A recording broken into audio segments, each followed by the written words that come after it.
चलो बाबूड़े, पहला क्वेश्चन था अवतल दर्पण की विशेषताएं। अवतल दर्पण की क्या विशेषता है बाबूड़े? अवतल दर्पण की विशेषता क्या क्या है, कौन बताएगा? अवतल दर्पण की विशेषता कहने मतलब अवतल दर्पण ऐसी बनता है ना, ऐसे अवतल दर्पण हो गया, इधर से पेंट किया रहता है ना। अवतल दर्पण का विशेषता है, पहला विशेषता तो ये है कि अवतल दर्पण वास्तविक और काल्पनिक प्रतिबिंब बनाता है।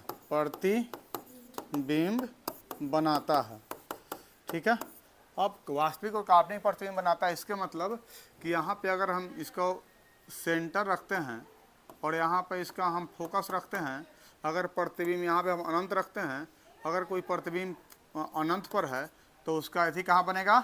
फोकस पर। अगर प्रतिबिंब फोकस और वक्रता त्रिज्या के बीच में है तो प्रतिबिंब कहाँ बनेगा? यहाँ पे वस्तु से थोड़ा सा मतलब छोटा, ठीक ना, वस्तु जितना बड़ा उससे क्या होगा? थोड़ा सा छोटा। अगर प्रतिबिंब को आगे की ओर बढ़ा के ले गए वक्रता त्रिज्या पर तो नीचे बनेगा वक्रता त्रिज्या प्रतिबिंब। कहाँ बनेगा?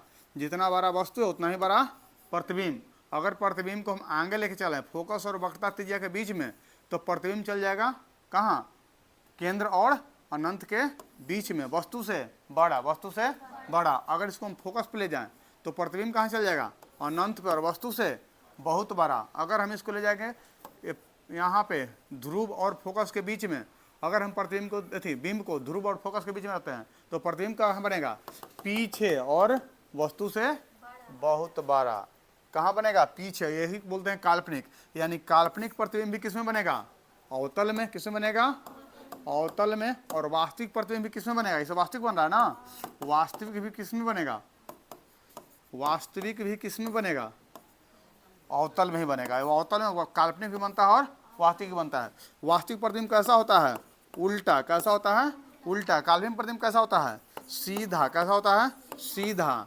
दूसरी बात, इसका विशेषता क्या है? इसका और विशेषता है कि ये जो है अब वस्तु के बराबर ही प्रतिबिंब बनाता है। वस्तु के बराबर, यानी वस्तु से बड़ा भी बनाता है। प्रतिबिंब कैसा बनाता है? बड़ा भी बनाता है, छोटा भी बनाता है और बराबर भी बनाता है। अब बड़ा कब बनाता है? बड़ा जब वस्तु को या तो हम ध्रुव और फोकस के बीच रखते हैं तो क्या बनाएगा? बड़ा बनाएगा, लेकिन काल्पनिक है। अगर इसको हम फोकस पर रखते हैं तो बहुत बड़ा बनाएगा। कहाँ? अनंत पर। अगर इसको हम फोकस और केंद्र के बीच रखते हैं तब ये प्रतिबिंब बनाएगा केंद्र और अनंत के बीच। प्रतिबिंब क्या बनाएगा? बड़ा बनाएगा। क्या बनाएगा? बड़ा। यानी इसका यही खासियत है कि बड़ा ही बनाता है, छोटा भी बनाता है और काल्पनिक भी बनाता है। काल्पनिक भी बनाता है और वास्तविक बनाता है। बड़ा छोटा बराबर, काल्पनिक वास्तविक सब तरह के प्रतिबिंब कौन बनाता है? कौन बनाता है? अवतल। ठीक है, आगे बढ़े। अगला क्वेश्चन क्या कहता है? अगला क्वेश्चन में ध्यान दीजिएगा। अगला क्वेश्चन कहता है, ध्यान दीजिएगा, कहता है निम्नलिखित के कारण बताएं। कारण किससे बताना है? पहला आपका क्वेश्चन है कि अवतल दर्पण का उपयोग हजामती के रूप में क्यों किया जाता है? अवतल दर्पण का उपयोग हजामती के रूप में क्यों करते हैं? तो क्यों करते हैं बाबूरे? अवतल दर्पण का उपयोग हजामती के रूप में करने के पीछे कारण क्या है? कारण क्या है? तो अवतल दर्पण का उपयोग हजामती के रूप में इसीलिए करते हैं क्योंकि बाल काटते वक्त बारीकियां देखी जाती है। और बाल के साइज बड़ा कब दिखाएगा? जब हम वस्तु को फोकस और कहाँ पे रखें? पोल के बीच में रखते हैं वस्तु को, चेहरा को, तो बाल साफ, काल्पनिक और बड़ा दिखाई देता है। बात समझें? इसीलिए हमारे बाल आसानी से दिख सके और कट सके, जिसके वजह से हम कहाँ पे रखते हैं? फोकस और पोल के बीच रखते हैं, बड़ा दिखने के लिए। इसीलिए इसको किसमें उपयोग करते हैं? हजामती के रूप में। किसमें? हजामती के रूप में। अगला क्वेश्चन कहता है कि उत्तल दर्पण का उपयोग साइड मिरर के रूप में क्यों करते हैं? अब उत्तल दर्पण क्या होता है? एक थोड़ा सा बात समझ लेना। उत्तल दर्पण क्या होता है? उत्तल दर्पण कहने का मतलब कि ऐसे आपका कलर क्या रहेगा, है ना? इधर से जाएगा क्या? इधर से जाएगा किरण, और एक तो ऐसे आपका रहेगा ना। इसको हम बोलते हैं पोल। और यहाँ पे है फोकस। क्या है? फोकस। और यहाँ पे है वक्रता त्रिज्या, मतलब वक्रता केंद्र। और लास्ट में क्या है? अनंत। अच्छा, एक और बात आता है, उत्तल दर्पण में फोकस क्या होता है? धनात्मक। क्या होता है? धनात्मक। वक्रता त्रिज्या क्या होता है? धनात्मक। लेकिन ही अवतल दर्पण में क्या होता है? ऋणात्मक। अवतल दर्पण में क्या होता है? ऋणात्मक होता है, क्योंकि फोकस यहाँ है ना, तो क्या हो जाएगा? ऋणात्मक। और वक्रता त्रिज्या क्या हो जाएगा, ऋणात्मक। बात समझ गए, ये दोनों पॉइंट है, ठीक ना। तो अगर हम किरण को इधर से भेजते हैं तो इसका काम तो है लौटा देना, इसका काम क्या है, लौटा देना। तो जब ये किरण फैला रहा है तो यहाँ पे कह रहा है, अच्छा किरण फैला रहा है तो इसमें वस्तु का प्रतिबिंब कैसा बनता है, सबसे पहले तो छोटा बनता है, क्या बनता है, छोटा बनता है। दूसरा सीधा बनता है, दूसरा क्या बनता है, सीधा बनता है। तीसरा काल्पनिक बनता है, क्या बनता है, काल्पनिक बनता है। बात समझ गए, कोई दिक्कत। इसका मतलब कि हमको साइड मिरर के रूप में इसलिए प्रयोग करते हैं कि अगर शीशा साइड में लगा रहेगा तो साइड में लगने के वजह से अगर मान लीजिए पीछे जो भी बैकग्राउंड मुझे दिख रहा है वो ज़्यादा से ज़्यादा एरिया को कवर कर पाए और छोटे छोटे दर्पण में हम उसको देख पाएँ, इसीलिए हम साइड मिरर के रूप में किसका उपयोग करते हैं, उत्तल दर्पण का। किसका उपयोग करते हैं, उत्तल दर्पण का उपयोग करते हैं। अगला क्वेश्चन क्या कहता है, अगला क्वेश्चन कहता है कि अवतल दर्पण का उपयोग सोलर कुकर के रूप में क्यों करते हैं। बहुत अच्छा प्रश्न। अवतल दर्पण का उपयोग सोलर कुकर के रूप में क्यों करते हैं। सोलर कुकर के रूप में करने के पीछे कारण है बाबू, सोलर कुकर के रूप में प्रयोग क्यों करते हैं, उसके पीछे कारण है। कारण क्या है, बात समझना, कारण क्या है, बात समझना आप लोग। कारण यह है कि अगर मान लेते हैं, अगर हम मान लेते हैं कि प्रयोग करते हैं कौन सा दर्पण को, अवतल दर्पण। कौन सा दर्पण, अवतल दर्पण। तो अवतल दर्पण ऐसे ना बनता है, ऐसे बनता है। अवतल दर्पण का काम क्या है, अगर किरण आता है तो किरणों को एक पॉइंट पे बैंड कर देना, एक पॉइंट पे लाके बैंड कर देना। ये किरण आया, ये किरण आया, देखो तो आया किरण 1 और किरण 2, मान लेते किरण और भी आ सकता है। तो सबको कहाँ पे बैंड किया, फोकस पे। कहाँ पे लाकर छोड़ दिया सबको, फोकस पे। अगर फोकस पे लाकर छोड़ा, अब फोकस पर हम कुकर को रख दें या कोई भी बर्तन को रख दें तो बर्तन का हो जाएगा, हीट हो जाएगा। क्या हो जाएगा, हीट हो जाएगा। और जब हीट होगा बर्तन तो क्या होगा बाबूरे, जब बर्तन हीट होगा तो क्या होगा, बर्तन हीट होते के साथ खाना बनना शुरू हो जाएगा। यानी इसी को बोलते हैं सोलर कुकर। क्या बोलते हैं, यानी सोलर यानी सूर्य के किरणों से खाना बनाने की विधि जो है ये क्या कहलाता है, सोलर कुकर विधि। ठीक है, बात समझ गए। तो इसका उपयोग क्यों करते हैं, क्योंकि किरणों को एक जगह पर लाने के लिए कौन सा दर्पण, अवतल। और किरणों को फैलाने के लिए, किरणों को फैलाने के लिए, फैलाने के लिए कौन सा बताए कोई, जल्दी बताओ। फैलाने के लिए बाबू रे उत्तल। उत्तल का काम क्या है, किरण जब मान ले उत्तल दर्पण अगर मानते हैं यहाँ पे हम बनाते हैं इसे, ऐसे उत्तल दर्पण बनाते हैं तो किरण गया फैल गया, किरण गया फैल गया, किरण गया फैल गया, सबका हो जाएगा, फैलते चला जाएगा। बात को समझे, कोई दिक्कत।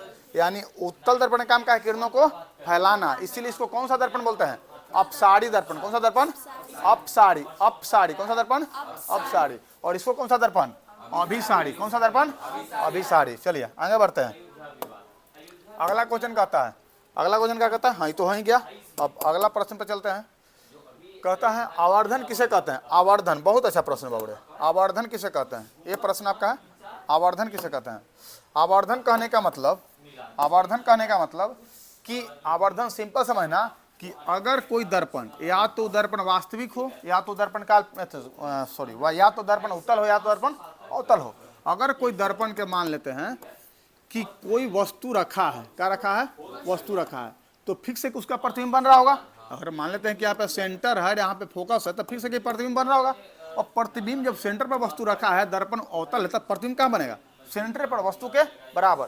तो कहता है कि अगर कोई दर्पण में प्रतिबिंब वस्तु रखा है तो वस्तु यानी बिंब, किसका बाबू रे, बिंब यानी बिंब, और यहाँ पे क्या बना है, प्रतिबिंब, ये दोनों के ऊंचाई के अनुपात को क्या बोलते हैं, आवर्धन। क्या बोलते हैं, आवर्धन। यानी बना प्रतिबिंब, बना प्रतिबिंब और वस्तु, प्रतिबिंब, प्रतिबिंब और वस्तु, वस्तु के ये अनुपात जो है इसको क्या बोलते हैं, आवर्धन।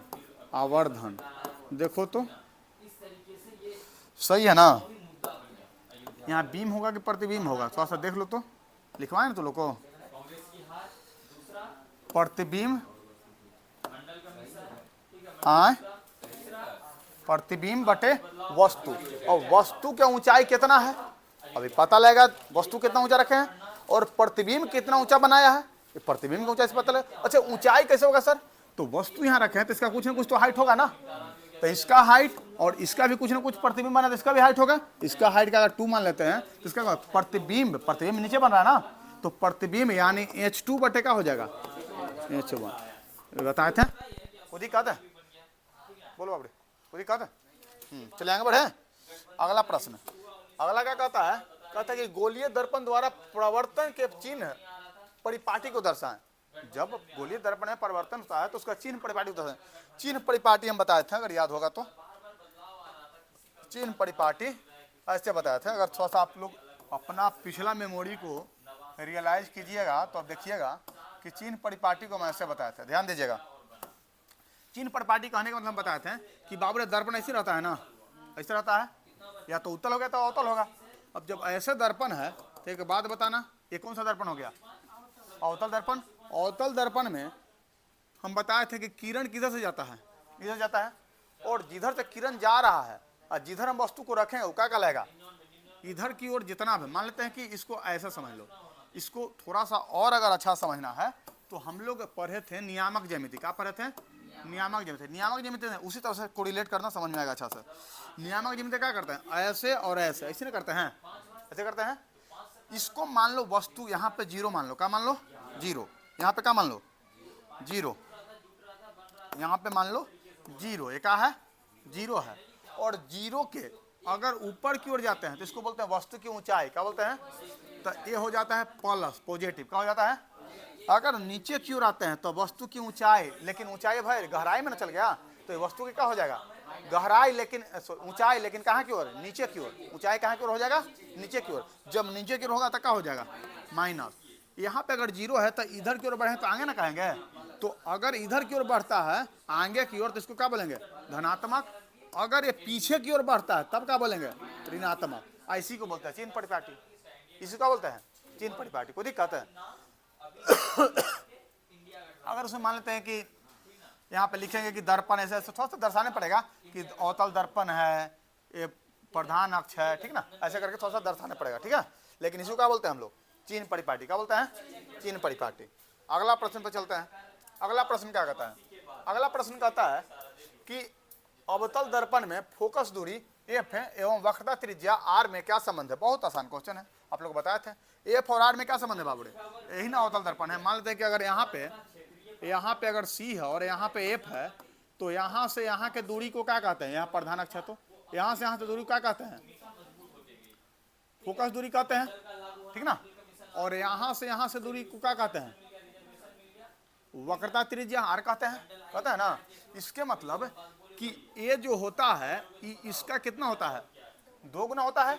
तो 2 गुना कहने का मतलब कि आर किसका 2 गुना है, एफ का। किसका 2 गुना है, इसके मतलब कि आर जो हो जाएगा, यहाँ पे 2 लिखा गया है, आर जो हो जाएगा, ये आर जो हो जाएगा एफ के अगर 2 गुना है, इसका सीधा मतलब है कि एफ बराबर क्या हो जाएगा, एफ बराबर क्या हो जाएगा, आर बाई 2। यही तो संबंध है, यही क्या है, संबंध है, ठीक है, कोई दिक्कत। अगला प्रश्न पे चलते हैं। अगला प्रश्न क्या कहता है, बात समझना। अगला प्रश्न कहता है आपका कि अवतल दर्पण, हाँ इसको गोलीय दर्पण के मुख्य फोकस को क्या करें, परिभाषित कीजिए। मुख्य फोकस को अच्छा मुख्य फोकस क्या है, बहुत आसान क्वेश्चन है, एक बार बताया था आप लोग को। मुख्य फोकस क्या है, पहले इस पर ध्यान देना। पहले को बनाते हैं गोलीय दर्पण। गोलीय दर्पण हो गया, अवतल हो गया, अच्छा अवतल ही क्यों बनाते हैं, कोई उदाहरण के लिए अवतल क्यों बनाते हैं, क्योंकि अवतल में सब ऑप्शन मिल जाता है। क्या क्या मिलता है, अवतल के ही तो विशेषता है, वास्तविक, काल्पनिक, उल्टा, सीधा, बड़ा, छोटा, बराबर, सब मिल जाता है। इसीलिए अवतल दर्पण लेगा ना तो तुम्हारा जितना कुछ को दर्शाना है दर्पण में सब दर्शा सकते हो, ठीक है। इसीलिए अवतल लेते हैं। अवतल ले लिए। अब अवतल जब हम ले लिए तो एक बात मुझे बताना कि अवतल दर्पण में हमको क्या बनाना है, क्या बनाना है, फोकस। फोकस क्या होता है, इसको दर्शाना है ना। इसके मतलब कि सीधे समझना, अगर प्रधान अक्ष के समांतर कोई किरण आ रही है, प्रधान अक्ष के समांतर कोई किरण आ रही है, और वो किरण दर्पण के परावर्तक सतह से टकराने के बाद जहां पर प्रधान अक्ष को काटेगी वही क्या कहलाएगा, फोकस। क्या कहलाएगा, फोकस। यही तो फोकस है। क्या दर्शाना था, फोकस से दर्शाना था ना, हो क्या दर्शाना था, मुख्य फोकस को परिभाषित कीजिए। तो मुख्य फोकस का प्रधान अक्ष के समानांतर अगर कोई किरण आती है और परावर्तक सतह से टकरा के प्रधान अक्ष को जहां पे काटती है, यही अगर उत्तल रहता तो काटते हुए प्रतीत होती है, काटते हुए प्रतीत होती है। लेकिन यहाँ पे तो अवतल है तो यहाँ पे तो काटेगा, तो जहां पे काटती है उसको क्या कहेंगे, उसको कहेंगे फोकस। क्या कहेंगे, फोकस। कोई दिक्कत है नहीं, आगे बढ़ते हैं। अगला क्वेश्चन क्या कहता है, ध्यान देना। अगला क्वेश्चन कहता है कि अवतल दर्पण एवं उत्तल दर्पण में अंतर स्पष्ट करें। बताओ, अवतल दर्पण उत्तल दर्पण अंतर के कोई दिक्कत है? तू लोग के हमेशा लिखवाते हैं अंतर वाला बात, है ना। अच्छा, अवतल दर्पण में 5-6 को बताओ तो धराले से। अवतल दर्पण, सबसे पहले तो अवतल दर्पण को धंसा हुआ दर्पण कहते हैं और उत्तल दर्पण को उठा हुआ दर्पण कहते हैं। अवतल दर्पण के परावर्तक सतह धंसा हुआ रहता है, उत्तल दर्पण के उठा हुआ रहता है।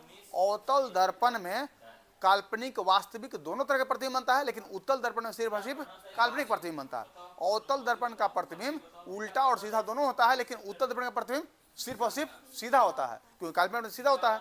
और अवतल दर्पण के द्वारा बना प्रतिबिंब बड़ा, बराबर, छोटा तीनों तरह का होता है, लेकिन उत्तल दर्पण के द्वारा बना प्रतिबिंब हमेशा छोटा होता है। उपयोग में इसको ला देंगे। अवतल दर्पण का उपयोग हम लोग चिकित्सा के रूप में, कहीं फोकस बनाने के रूप में करते हैं, या अवतल दर्पण को हम लोग अभिसारी दर्पण कहते हैं, उत्तल दर्पण को अपसारी दर्पण कहते हैं। बात समझ गए? ऐसे कर करके अपना अंतर लिख देना है। आप लोग लिखे भी हैं, देखा हम चेक किया, अच्छा लिखे हैं। ये अंतर तो कोई ना भूला है, ये सब लिखा है। आगे बढ़ते हैं। अवतल दर्पण एवं उत्तल दर्पण में अंतर स्पष्ट करनी हो गया। उसके बाद हम वाहनों में उत्तल दर्पण का प्रयोग क्यों करते हैं? हम वाहनों में उत्तल दर्पण का प्रयोग, हम वाहनों में उत्तल दर्पण का प्रयोग क्यों करते हैं? उत्तल दर्पण के पास से दृश्य देखने में प्रयोग क्यों करते हैं? अभी बताए हैं, ये क्वेश्चन दोबारा दोहरा दिया गया था। पास से दृश्य का इसीलिए प्रयोग करते हैं क्योंकि अवतल दर्पण, अवतल है ना, उत्तल, उत्तल दर्पण का खासियत है कि वो अपने पास से यानी पीछे के ज्यादा से ज्यादा एरिया को कवर करता है कम से कम क्षेत्र में, ठीक है। कम से कम मतलब कांच में ज्यादा एरिया क्या करता है, कवर करता है। यानी छोटे दर्पण में भी पीछे का बहुत सारा मतलब एरिया को हम कवर कर सकते हैं, इसीलिए कौन सा दर्पण लगाते हैं? उत्तल दर्पण। कौन सा दर्पण? उत्तल दर्पण। अच्छा, एक और बात बताना, यहाँ पे एक बात आया तो एक और बात पूछ देते हैं। पीछे की एरिया कवर करने के लिए उत्तल दर्पण, लेकिन गाड़ी के आगे जो फोकस बनाता है वो फोकस लाइट में कौन सा दर्पण? अवतल दर्पण। कोई दिक्कत है नहीं, चलिए आगे बढ़ते हैं। अब कहता है कि हम वाहनों से उत्तल दर्पण को पास दृश्य को वरीयता क्यों देते हैं, ये बता दिए, है ना। आगे बढ़ते हैं। आगे कहता है उत्तल एवं अवतल दर्पण में 3-3 उपयोग लिखना है। तो 3 उपयोग आसानी से 5-6 उपयोग लिख देगा, है ना। प्रतिबिंब को बड़ा करने के लिए कौन सा दर्पण? अवतल दर्पण। प्रतिबिंब को छोटा करने के लिए उत्तल दर्पण। प्रतिबिंब को वास्तविक बनाने के लिए अवतल दर्पण। प्रतिबिंब को काल्पनिक बनाने के लिए उत्तल दर्पण। चिकित्सा में अवतल दर्पण, लेकिन स्ट्रीट लाइट में उत्तल दर्पण। वही अगर देखें तो गाड़ी के फोकस लाइट में अवतल, वही गाड़ी के साइड मिरर में उत्तल। बात समझ गए? ऐसे करके अंतर लिख देना है, ठीक है। अगला चलते हैं। गोलीय दर्पण के कितने प्रकार होते हैं? गोलीय दर्पण के बाबूरे 2 प्रकार, लेकिन दर्पण के कितना प्रकार? वो भी 2 प्रकार। दर्पण का भी 2 प्रकार। अच्छा, कौन कौन प्रकार दर्पण का? गोलीय और समतल। दर्पण कितना प्रकार? 2 प्रकार। कौन कौन? गोलीय और समतल। गोलीय दर्पण के प्रकार 2 प्रकार, उत्तल और अवतल, ठीक ना। चलिए, अच्छा, समतल दर्पण में और बात बताना। समतल दर्पण का फोकस दूरी अनंत, समतल दर्पण का आवर्धन +1, धनात्मक 1, ठीक है। कोई दिक्कत? चलिए, आज का टेस्ट हो गया खत्म, और आज कल टेस्ट लेने वाले हैं, जिसका आप लोग देख लीजिए थोड़ा सा, और क्वेश्चन उसमें, हाँ, कल जो टेस्ट होगा वो 2 टेस्ट होगा। एक टेस्ट होगा मैथ का, क्योंकि अब तो पूरा टेस्ट लेना है खाली। एक टेस्ट होगा मैथ का और एक टेस्ट होगा आपका साइंस का, और कल बायोलॉजी पढ़ाया जाएगा, बायोलॉजी का रिवीजन कराया जाएगा, ठीक है। कोई दिक्कत? क्या? साइंस का आपका जो चैप्टर चलने वाला है, साइंस के प्रकाश का परावर्तन आज खत्म, प्रकाश का अपवर्तन कल, ठीक है। कल प्रकाश का अपवर्तन।